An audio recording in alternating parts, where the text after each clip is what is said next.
Greetings, fellow legacy changers. It's your main man, T-Rev, and it's time to connect good so we can collect good. This is Legacy Connect. So let's go, let's grow. To be what you meant to be, it's never too late. That timely quote challenged me. I got a pressing question for you all, and it's about this thing we hear about work-life balance and living the corporate life. It surrounds you living out your true gift, and how does that coexist with being in the corporate life? I once had to tell my boss, because I'm not the top dog at my corporate job. I said, hey, if I can't do my career, live out my passion, I think it would be impossible for me to function at work as a top producer, top leader, you name it. So you got to work that job, but there's this gift, this artistry that you have in you. How do you release that? How do they coexist? So today with me, I got a very special guest. And let me tell you about him. Today's guest, he is an electrifying blend of beats, business, and bold resilience. Justin Murta. He's rocked stages from Seattle to Saigon, spun global setbacks into international acclaim, and transformed career remixing into an art form. From DJ turntables to corporate boardrooms, Justin proves that true success is the rhythm you create when life demands a remix. Get ready. This episode will inspire you to turn obstacles into your next big hit. And we're going to find that balance. Justin, my man. Oh, thank you so much for having me. Yes, Man, sir. Yes, sir. I want to talk about, I opened up with that balance, and I want to know how you go from rocking crowds to being in a boardroom, and you do big business in the insurance world. How are you juggling those two? Do you still DJ? That's a great question. Yes, I do still DJ. I've found great success, being able to kind of blend the two worlds together. Mm-hmm. I think it's very important to keep an honest work-life balance, to be able to kind of nurture your creativity and your passions, but also at the same time, be able to utilize both skill sets in order to close those big deals and stuff, like you'd kind of mentioned. So you're utilizing both skill sets. Now, I've been in sales all my life, but before that, boy band, toured the country. Smokey Robinson gave me record deals. I was with R&B groups, Levert. These are groups that I don't think the young folk know about, but I was able to do some big things. New Kids on the Block, Marky Mark and the Funky Bunch, all that stuff. I think there is you can utilize those things, mm-hmm. but there's a time where you're like, how do I kind of juggle the balance of, you do DJing and you have a role at work as a senior VP that's pressing. Mm-hmm. And have you ever waffled at times with, I get burnout at work? Oh, we all have experience burnout. Mm-hmm. I wish I could DJ more. How do you balance that? Do you get the turntables out and I'm like, all right, let me just go and do some stuff? It's like it can be a little bit overwhelming because the ask can be pressing, and people think like, oh, well, this mix is going to be easy, or this show is going to be easy, because in their mind, like, this show that they have for you, or this stage that they're putting you on, is just going to be easy. But when you're a professional, you want to shine on every stage. So even at a quinceanera or a wedding, like, I'm giving the same effort that I'm giving like when I open for Armin van Buuren for 110,000 folks. I'm giving you the best show Justin Murta can possibly give you, because, I look at every client, whether it be on the DJ world or in the business world, the exact same. Like, you have an expectation. I want to not only meet that expectation, but I want to exceed it by, a certain amount. So from that point of view, yeah, you can absolutely get burnout. And then on the other hand, being a sales executive, I mean, some of it can be monotonous and mundane. Also, I kind of carry, in the insurance industry, sometimes like titles aren't really an exact interpretation of what is expected. So I do a lot of like account management types of roles. Like as a producer, like if something happens, like I have to step up.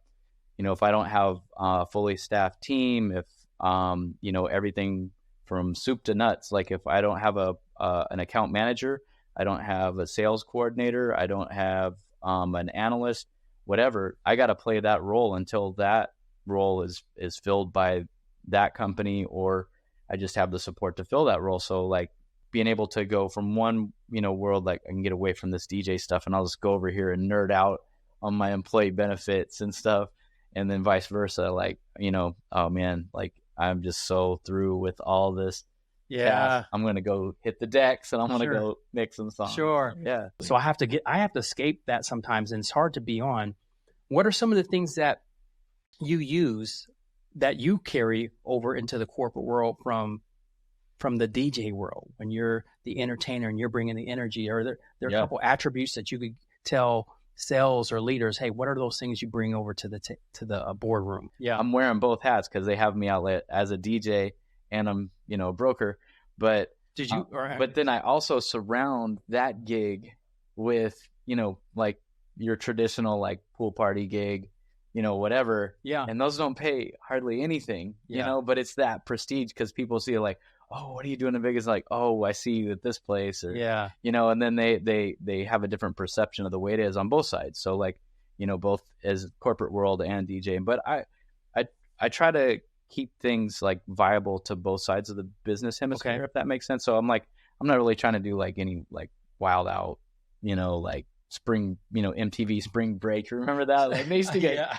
crazy. Like I'm not really trying to like, So you did a corporate gig and you had to wear both hats. Were you able to network and garner any business? Like you were the DJ, but you're also at HR, which they handle a lot of the insurance type stuff. Right. Did it open up a door for you to have a conversation? Absolutely. This was the fourth intonation of me being a part of that event.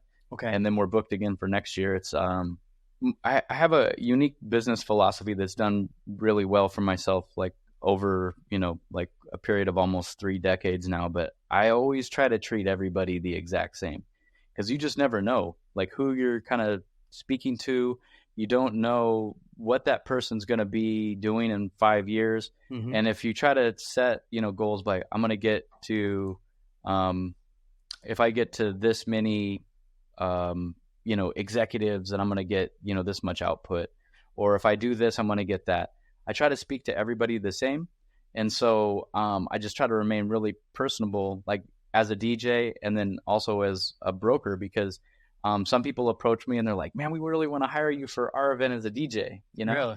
But at the same time, like that can also be the same lead because I'm like, then I get to know them a little bit more. And then I'm like, well, what are you guys doing for insurance? Or, what are you doing for this? Because I don't really try to take other producers' business away, especially like if I know that, they're getting served well, like I'll let that be because I'm not like a hard numbers guy. I know that, maybe my growth leader might like frown upon that, but at the same time, like Are you talking about like how much pressure you apply to say, hey, yeah, exactly. Give me the appointment, let me yeah. Like, what are you doing for benefits? And are you doing this? And if they kind of say, oh, we're doing this and we're doing that. And I already kind of visualize, well, that's, they're already on the right track, unless like they're really voicing a problem like, oh, our broker's completely absent or like we're not getting our needs met, then I'm not going to like, here's my biggest pet peeve.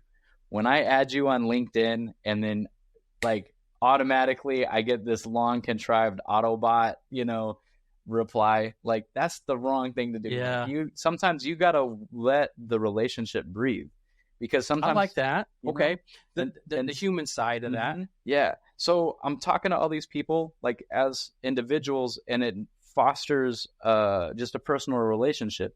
And then if they're asking me for DJing stuff or they on the other hand, know me as an insurance broker and they ask me advice about insurance, I put those two things together and sometimes make the same play.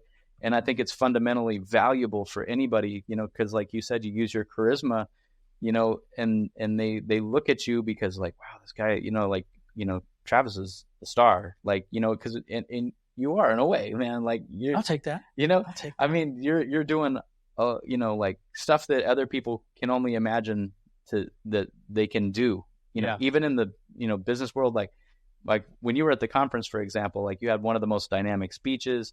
Everybody kind of gravitated towards you, like those are things that, like other people see and then they want to do business with that person. And then, you know what I mean? It tells a story.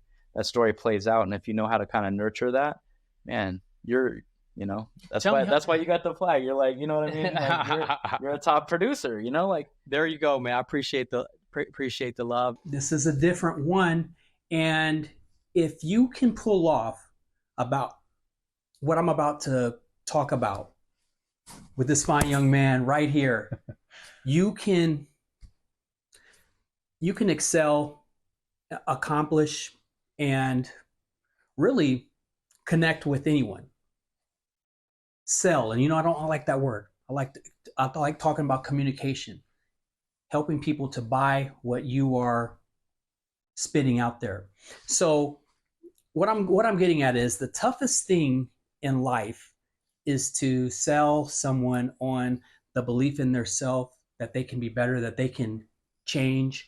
And it's one of the hardest things that I encounter in day-to-day sales, business owners, the belief factor that there's better. They can't touch it. It's intangible. So who I have here who's going to walk us through this for you to help pull this off, and we're going to couch this in something very different. So stay with me. Pastor Eric. Yes, I said pastor. Don't hate. Pastor Eric. let me introduce, before I even introduce you, the toughest thing I've had to do was in multi-level marketing. It wasn't a scam. And I probably sold some scams in my life, just not unbeknownst to me. Yeah. But I would have to recruit people. They're usually down and out. Sometimes the best ones were very successful people because they got what I was saying. They got the whole thing about residual income and earning off of others and leading. But a lot of it was built for guys like me who had been down and out in life and hit a brick wall. And the people who came to me said, no, there's better for you. If you change these habits, if you do these things, there's things that you just don't know. This knowledge truly is power. I had to buy in and say, I can do that. And they said, just stick with it. A little bit here, a little bit there. And you're going to be around a group of people. And every Wednesday, it was like going to church. We'd read personal development books. It was so hard to get people to go to that Wednesday meeting and better themselves.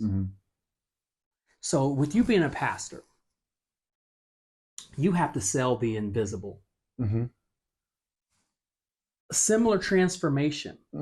So what I want you to, before we ever introduce you, is to jump right in. Do you have any type of system? And I don't want to scare other faith-based people off, but is there a system in when you go and speak to people, whether you're evangelizing, you meet someone in a coffee shop or on the streets, or you're on the pulpit and there's new people at your church and you're saying your life can be better, you can grow, you can have peace. Is there a system involved in that? Is there a certain approach that you take, or is it very different for every encounter? Yeah, no, I think there is some nuance, right? Not every encounter is a script. And I think people can feel when it's scripted. And so any type of communication I do, the first place I start is just a level of authenticity with me. Authenticity, love right? it. Just being who I am and recognizing that my voice may not reach everyone, but it will reach someone. And so I think the first thing that I have to do is resolve myself to go, I'm not going to bat 1,000%.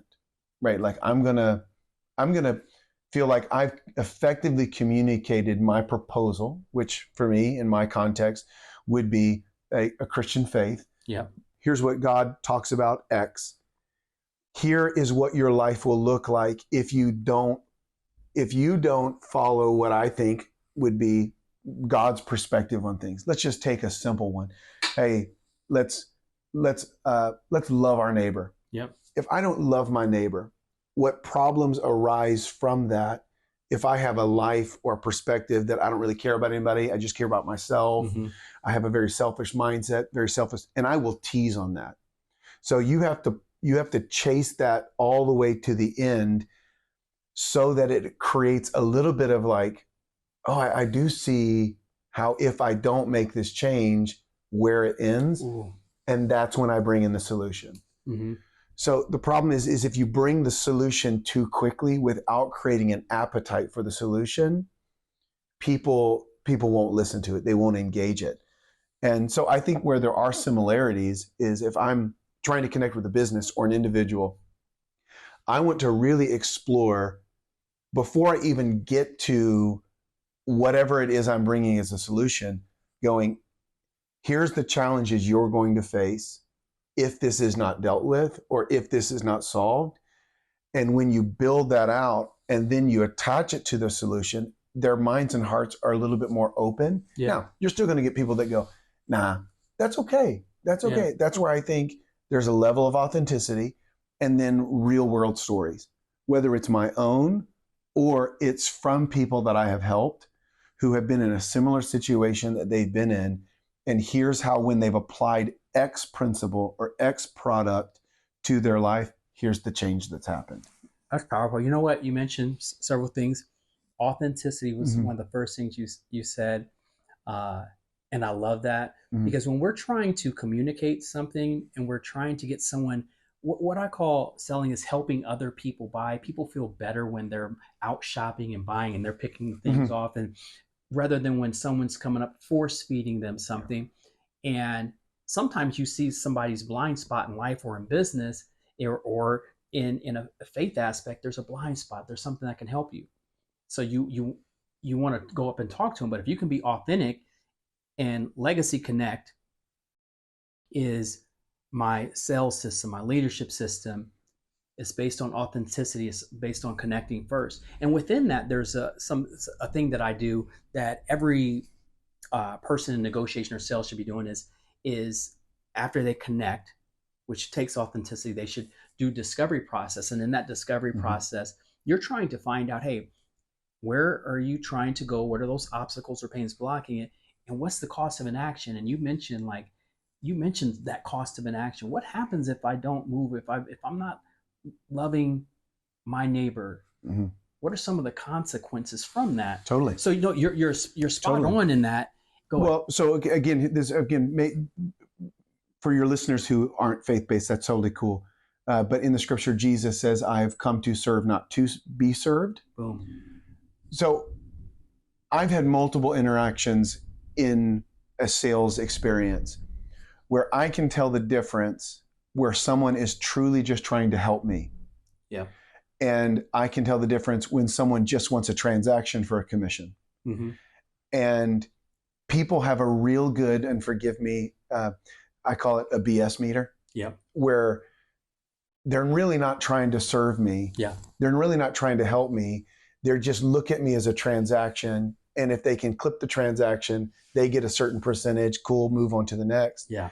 And so when you have the mindset, and this is what I try to have on a regular basis on a Sunday, is how can I serve the people listening to me no matter what spectrum of faith they have? So there could be someone who's been in faith for 30 years. How am I serving them? It could be, dude, they've been here for 30 minutes and they are skeptical. They are like hesitant. And what I find that's really beneficial, and it could be beneficial to your listeners, is how quickly can I humanize the experience? Boom. I want to humanize, like, hey, we are just two people. Here's what I've learned in my life. You may not like it. Here's what I've seen beneficial. Hey, we've seen this product work. We've seen this course work. It helps you. Is it a silver bullet that's going to change everything? Probably not. But will it help you get 5% better, 10% better. And I think when you think with that mindset of how am I serving them, you can humanize it really quick, because now it's an individual who they're probably frustrated. They're probably disappointed. They're probably hitting some type of thing. So I want to help them overcome that, because I know what it's like in my life to hit roadblocks and feel like helpless. How do I overcome this? How do I push through this? And then the feeling of, okay, I just leveled up. I want that for them. Mm-hmm. And when you humanize that, and it's not a transaction, but you're really trying to serve it, because here's what it does. Because then it makes you listen a little bit more. You're listening with a level of intent, especially in a one-on-one conversation. I'm not listening just so they can get through with what they're saying. Yeah. I'm trying to listen and to respond to what they're saying. Yeah. And that's me trying to serve them. And I think if you know what social style they're in, you can change mm-hmm. how you speak to them, and not in a manipulative way. You have to change yourself. Mm-hmm. If a person prefers you get to the point that quicker and you're long-winded, you have to say, you know what?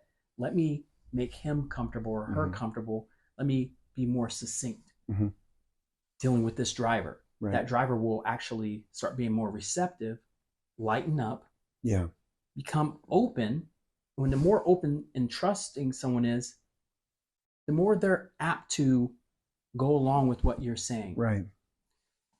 In your leadership, how do you navigate the many personalities? Because just because it's church doesn't mean that someone doesn't have a bad day. Mm-hmm. You don't have to correct someone. Right. There's a mission that you have to do. How do you use anything like that? It could be personality styles, social styles, or is there a way that you rile up the troops? Yeah, so it's really insightful. And I would just want to link it to our previous section. When you're saying that of going, a person is a different personality type, and so I want to adjust to them.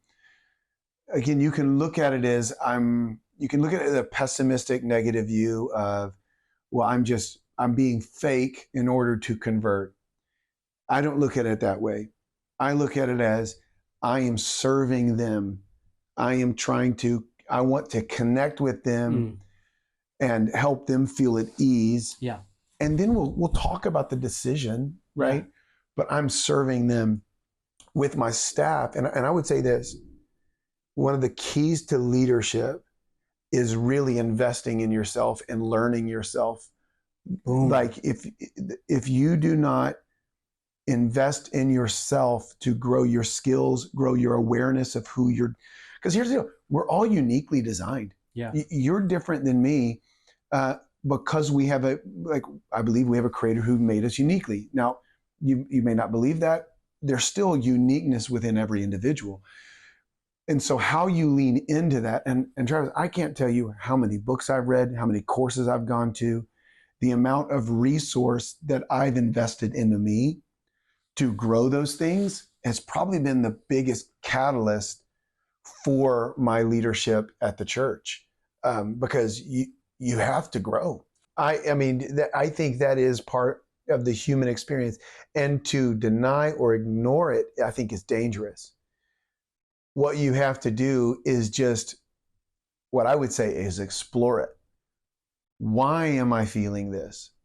Okay, is it because I know that there are still inadequacies or spaces of my life where I am trying to grow? That does not mean that I'm totally a work in process,